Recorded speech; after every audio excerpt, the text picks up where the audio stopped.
Bismillahirrahmanirrahim. Assalamualaikum warahmatullahi wabarakatuh. Alhamdulillahirabbil alamin. Wassalatu wassalamu ala asyrafil anbiya'i wal mursalin wa ala alihi wa sahbihi wa man tabi'ahum bi ihsanin ila yaumiddin. Amma ba'd. Bapak-bapak, hadirin kaum muslimin, jamaah salat Isya dan Maghrib yang senantiasa dijaga dan dirahmati oleh Allah Subhanahu wa taala. Pertama-tama kita senantiasa memuji Allah Subhanahu wa taala dan bersyukur kepadanya atas segala limpahan rahmat dan hidayahnya, sehingga pada malam ini kita disempatkan untuk mendatangi rumah Allah Subhanahu wa ta'ala semata-mata karena hidayah, taufik, inayah dari Allah Subhanahu wa ta'ala. Salawat dan salam senantiasa kita kirimkan kepada junjungan kita Nabiullah Muhammad sallallahu alaihi wasallam beserta keluarga dan para sahabatnya, para pengikutnya yang tetap setia berpegang teguh kepada sunnah-sunnah beliau dan para sahabatnya hingga hari kiamat kelak. Amin ya rabbal alamin. Bapak-bapak hadirin rahimakumullah, sebagaimana biasa kita melanjutkan kembali pembahasan Tazkiyatun Nufus yang kita kaji dari kitab Mukhtasar Minhajul Qasidin yang ditulis oleh Syekh Al-Imam Muwaffaquddin Abi Muhammad Abdullah bin Ahmad bin Muhammad Ibnu Qudamah Al-Maqdisi rahimahullah ta'ala, yang mana kita sekarang berada pada pembahasan masalah hati. Ya. Pada pertemuan sebelumnya kami sudah menjelaskan bahwasanya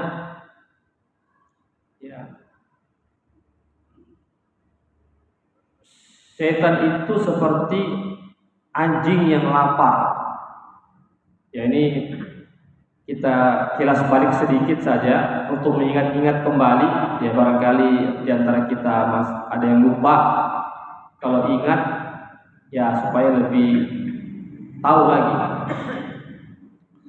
Jadi syaitan itu seperti anjing yang lapar, yang mendekati seseorang. Apabila seseorang itu ada atau apabila seseorang itu tidak ada di tangannya daging atau makanan, maka setan anjing yang lapar itu dia akan pergi kalau meskipun kita sekedar mengusirnya, sekedar mengusirnya saja dengan ucapan, dia akan pergi. Itu tatkala tidak ada makanan di tangan seseorang.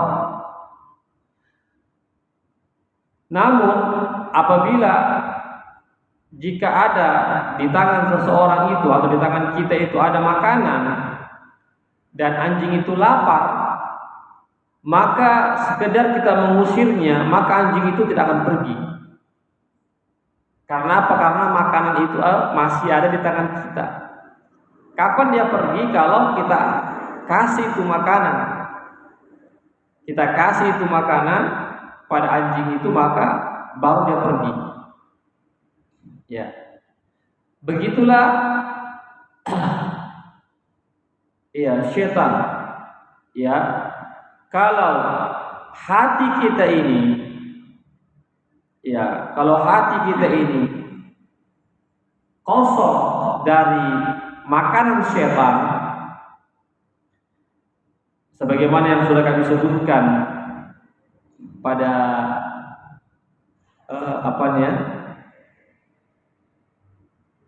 pertemuan-pertemuan sebelumnya ya tentang pintu-pintu masuknya setan ya ke dalam hati kita, itu sudah kami sebutkan sebelumnya. Ya, seperti misalnya hasad, marah, ya, syahwat, kemudian tamak, kenyang yang berlebihan, cinta,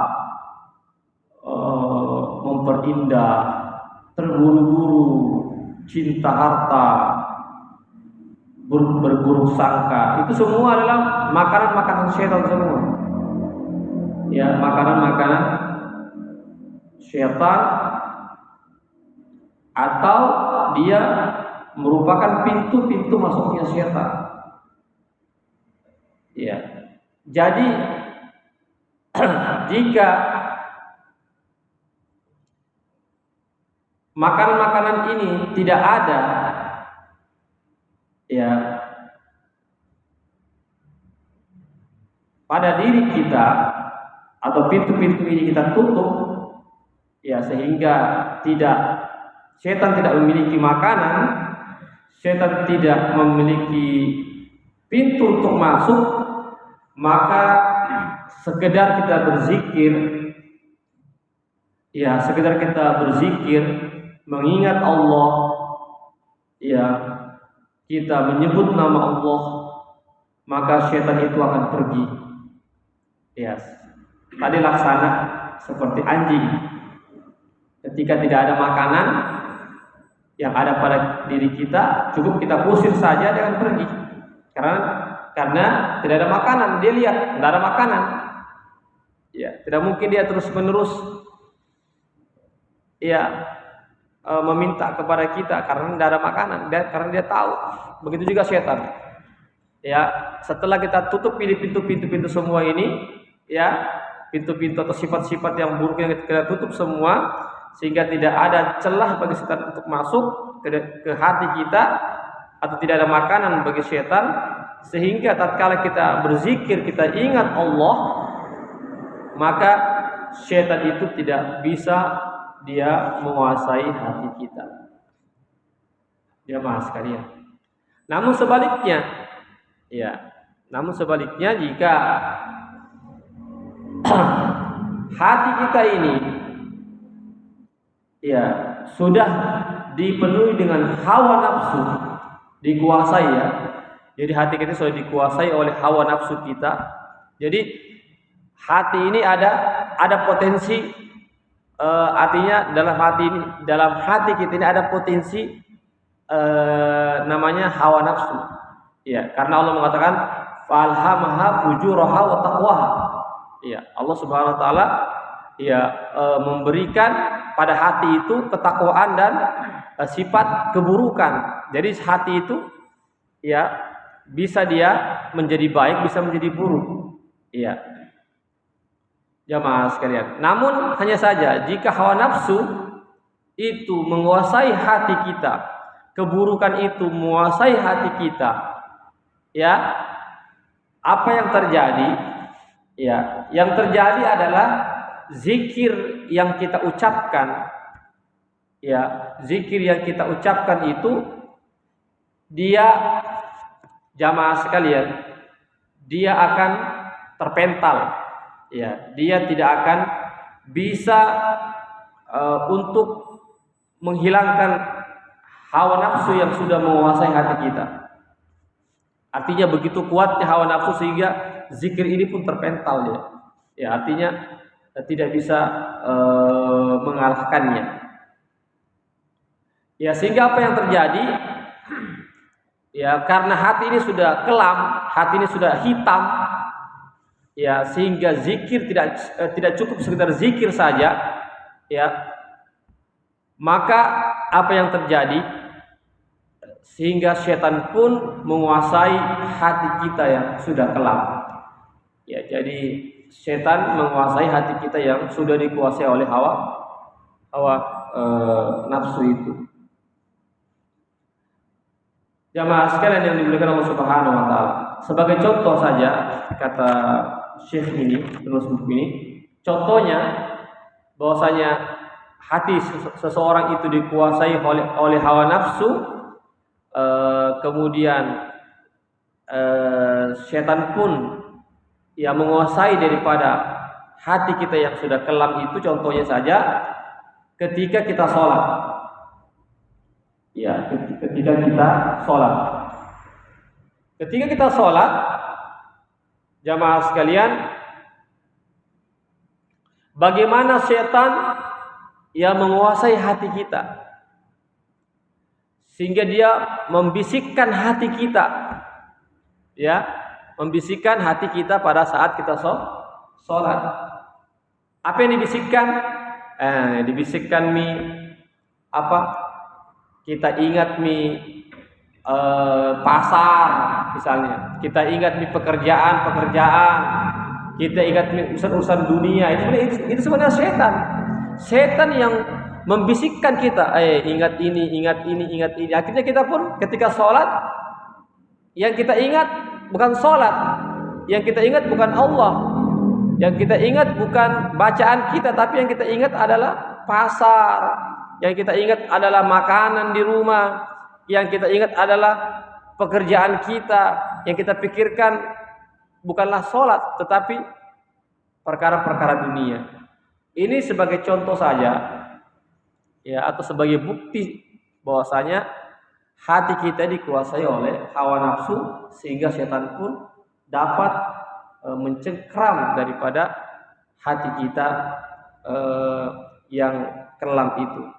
Jamaah sekalian yang dimuliakan Allah Subhanahu wa ta'ala. Ya, coba ya kita bayangkan ya, dalam sholat saja setan masih bisa menggoda kita dalam sholat, apatah lagi di luar sholat. Ya, padahal sholat ini kan sesuatu yang sangat mulia. Di situ ada zikir, di situ ada bacaan Quran dan seterusnya. Tetapi setan masih bisa masuk. Ya, setan masih bisa masuk menggoda. Apatah lagi di luar sholat.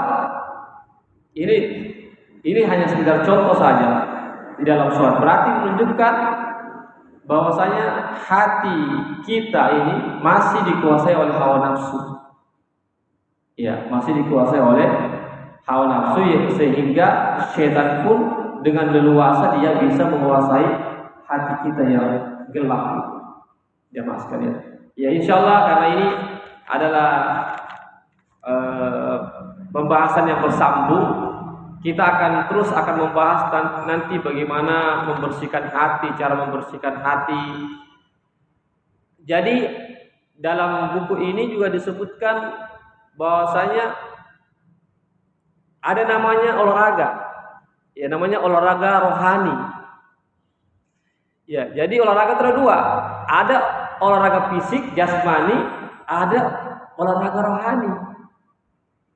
Ya, kalau kita ingin sehat secara fisik, maka kita melakukan olahraga rohani seperti lari-lari pagi, ya,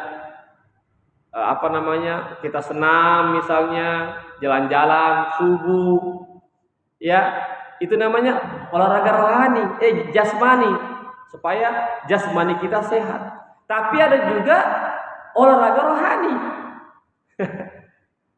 Jangan sampai kita lupa ini.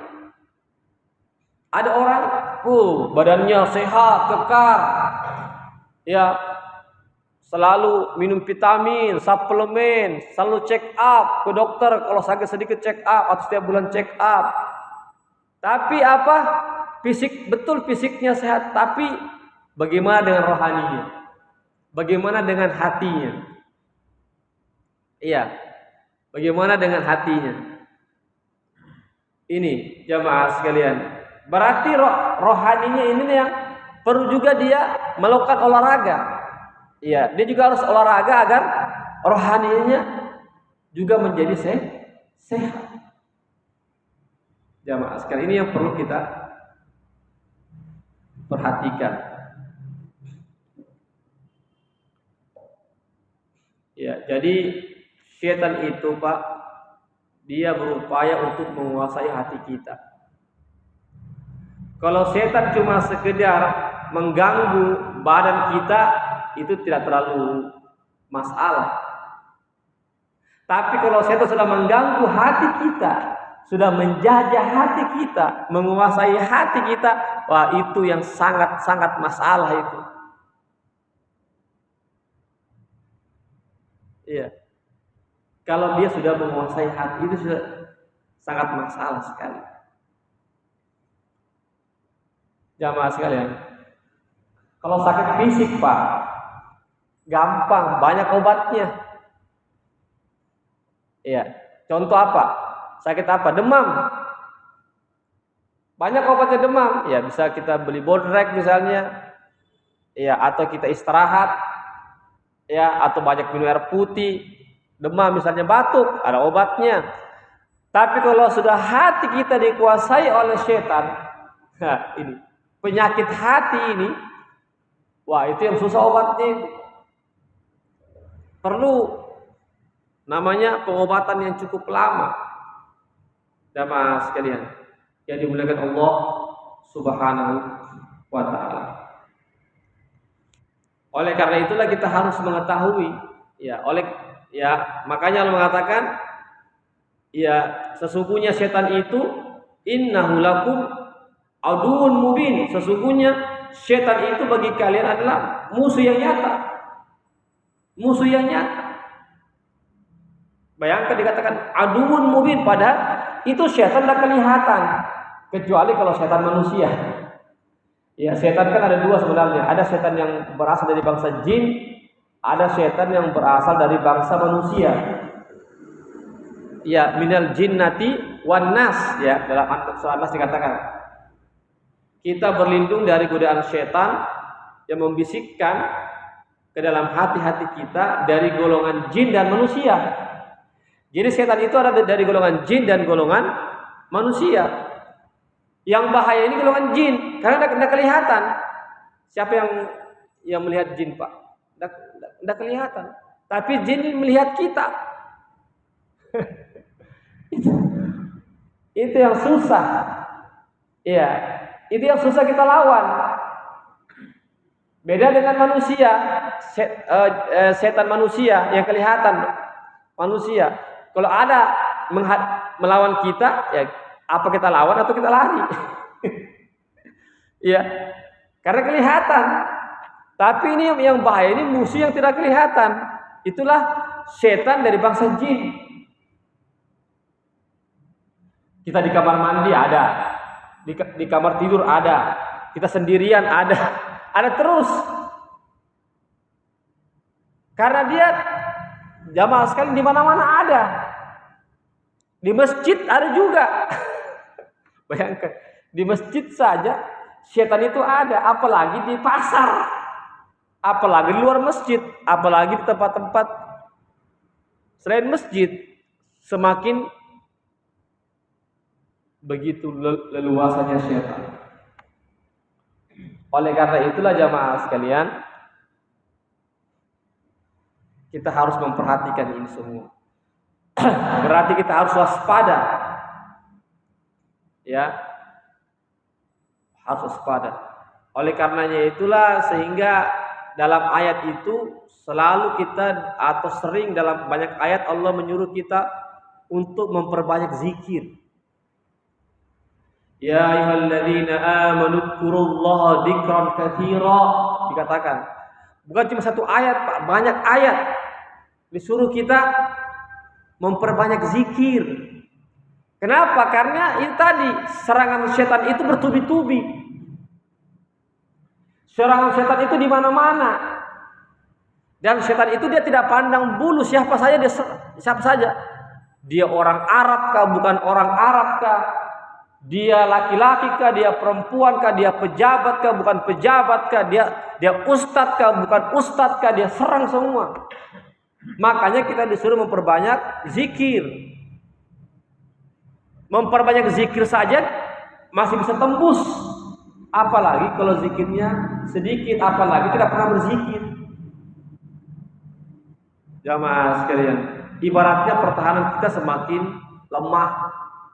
Ya, pertahanan kita semakin lemah, maka serangan setan semakin banyak. Dan setan itu bukan cuma satu, banyak setan, Pak. Setan itu berkembang biak sebagaimana manusia berkembang biak. Setan itu berketurunan sebagaimana manusia berketurunan. Iya, jamaah sekalian yang dimuliakan Allah Subhanahu wa taala. Ya, kemudian sini Syekh penulis buku mengatakan, ya, meskipun ya lintasan-lintasan hati itu atau bisikan-bisikan hati itu ya tetap dimaafkan oleh Allah. Jadi apa yang terlintas di benak kita atau di hati kita itu masih dimaafkan selama belum kita ucapkan atau selama belum kita buktikan dengan perbuatan atau tindakan, maka itu dimaafkan, Pak. Contoh apa bisikan hati? Itu bisikan hati, Pak. Apa yang terlintas di pikiran kita atau di hati kita, itulah namanya bisikan hati. Itu belum dicatat sebagai dosa, belum. Selama kita belum ucapkan. Contoh misalnya, saya dalam hatiku berbicara, bodoh sekali ini orang, tapi saya belum ucapkan, maka itu belum dicatat sebagai dosa, belum. Tapi kalau saya sudah ucapkan, bodoh mentong kamu, berarti kita telah menghina orang, ditulis satu dosa. Iya. Jadi yang masih ada dalam lintasan kita, lintasan hati kita atau bisikan hati itu, selama kita belum ucapkan, Pak, selama kita belum buktikan dengan tindakan perbuatan kita, itu belum dicatat oleh malaikat sebagai dosa, belum. Nanti kalau kita sudah ucapkan atau sudah kita lakukan, baru. Contoh misalnya dalam hati. Iya, sebentar nanti saya pukul kamu. Itu masih dalam hati. Itu belum dicatat. Tapi kalau kita pukul orang, padahal orang itu tidak ada salahnya, nah, catat satu dosa. Jamaah sekalian. Iya. Itu menunjukkan, jamaah sekalian, bahwasanya Allah masih memberikan toleransi kepada kita, masih memaafkan kepada kita terhadap bisikan-bisikan hati atau keinginan-keinginan hati, masih dimaafkan. Jamaah sekalian. Karena kalau Allah tidak memaafkan, barangkali banyak sekali kita punya dosa, Pak. Banyak sekali kita punya dosa, Pak. Banyak sekali manusia ini punya dosa. Seandainya Allah tidak memaafkan apa yang ada di isi hati kita. Hadirin. Bahkan jamaah sekalian, kalau kita, misalnya saya berniat sebentar saya mau mencuri, tapi tiba-tiba dia langsung sadar, astagfirullah, ini godaan setan. Kenapa saya berniat? Kenapa terlintas di benakku? Atau kenapa saya punya pikiran mau mencuri? Ketika dia batalkan, tidak menjadi mencuri, justru dicatat sebagai satu pahala. Itu baiknya Allah, Pak. Iya, padahal dia niat mau mencuri. Iya, niat mau berbuat dosa, mau berbuat jahat. Tetapi tiba-tiba dia sadar, astagfirullahaladzim, masa saya berniat begini? Akhirnya dia tidak jadi mencuri, tidak jadi berbuat jahat, terjadi berbuat dosa dan seterusnya, maka dicatat oleh malaikat satu pahala. Luar biasa, Pak. Begitu maha murahnya Allah, maha kasihnya Allah, maha sayang Allah Subhanahu wa ta'ala.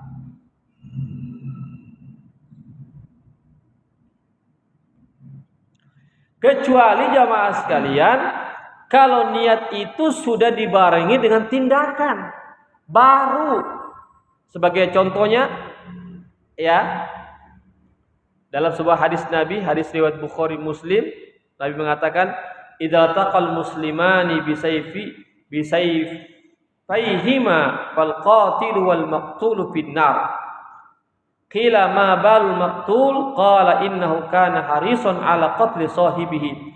Rawahul Bukhari wa Muslim. Ini hadis sahih riwayat Bukhari dan Muslim. Kata Nabi, apabila ada dua orang muslim bertemu, masing-masing membawa senjata atau membawa pedang, maka yang membunuh dan yang dibunuh dua-duanya masuk neraka.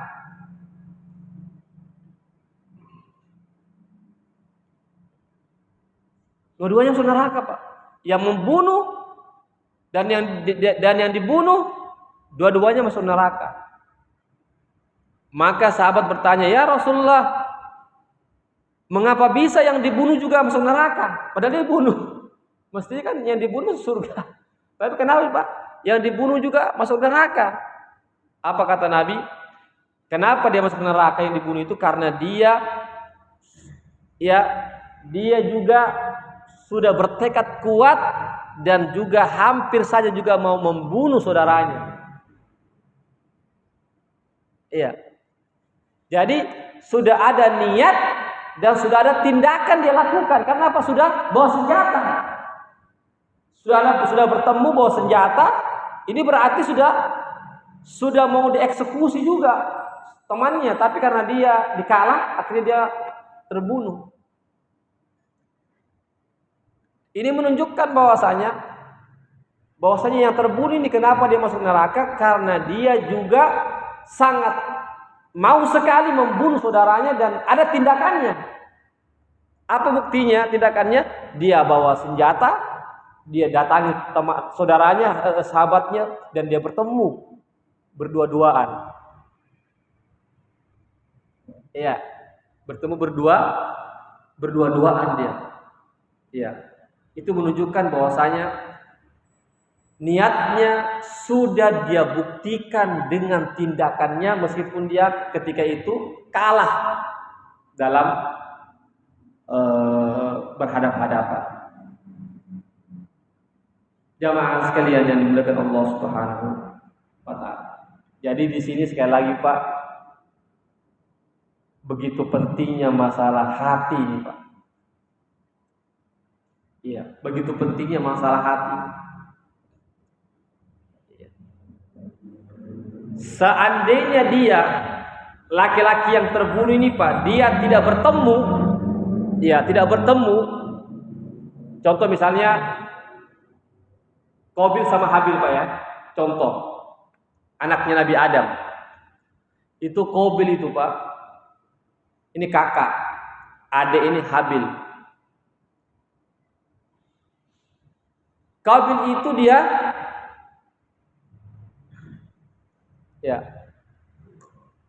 bunuh adiknya Habil.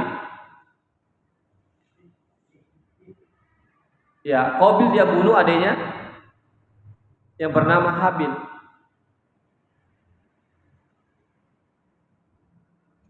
Apa kata Habil? Saya tidak akan melawanmu. Iya, saya tidak akan melawanmu. Silakan bunuh saya tidak akan melawanmu. Akhirnya apa jamaah sekalian? Dibunuhlah adiknya Habil.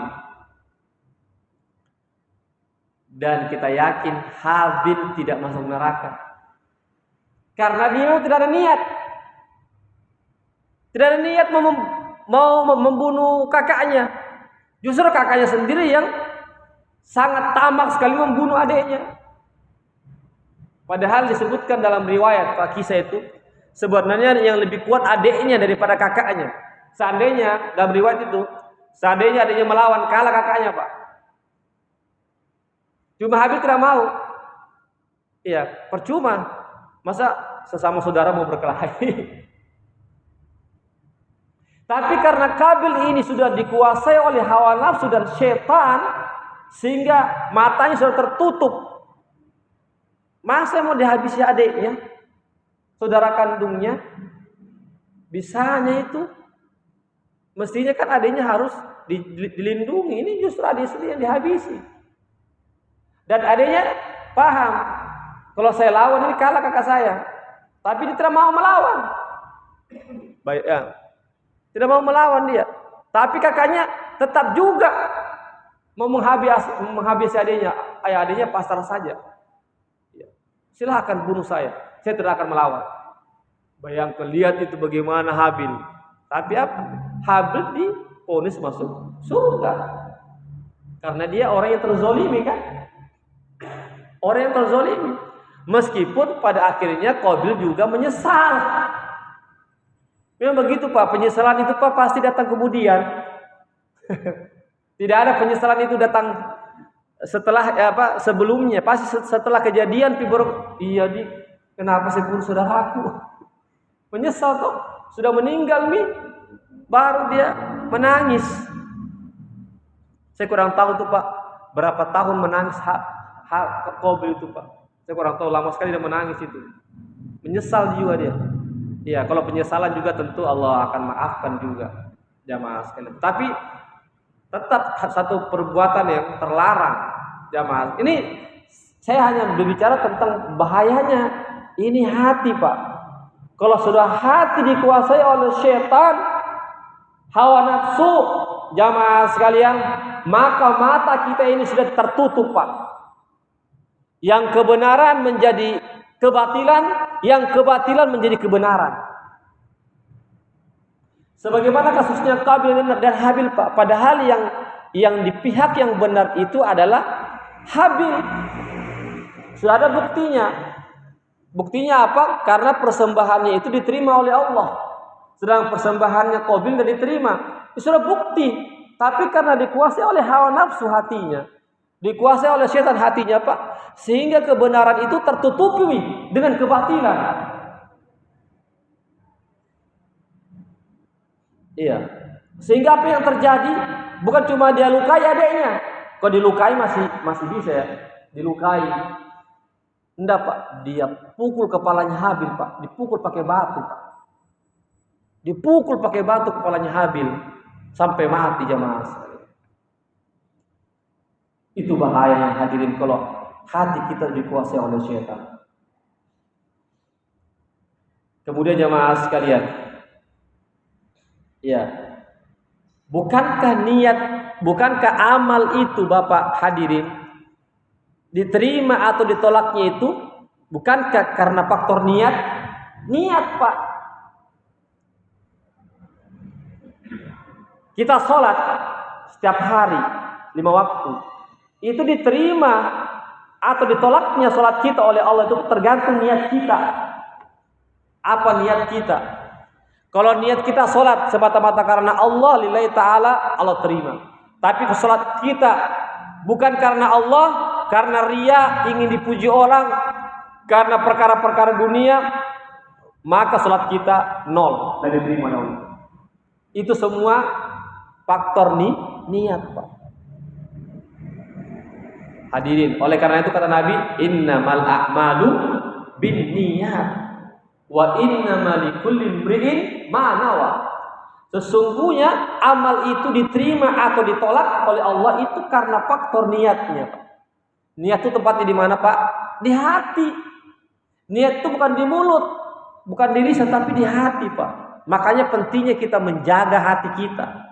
Pentingnya kita merawat hati kita, Pak. Sebagaimana kita merawat badan kita, fisik kita. Hadirin, bahkan lebih jauh, lebih penting lagi merawat hati dari sekedar merawat fisik. Hadirin yang dimuliakan Allah Subhanahu wa taala. Contoh jamaah sekalian, riya. Riya itu kan amalan hati, Pak. Ketika ada orang yang sholat, Pak, saya tidak bisa memastikan ini riya atau tidak. Misalnya ada orang sholat, Pak, lama sekali sholatnya. Tidak bisa saya memponis, oh itu riya, itu sengaja dia sholatnya terlalu panjang. Tidak bisa, Pak. Karena itu riya itu amalan hati, bukan amalan fisik.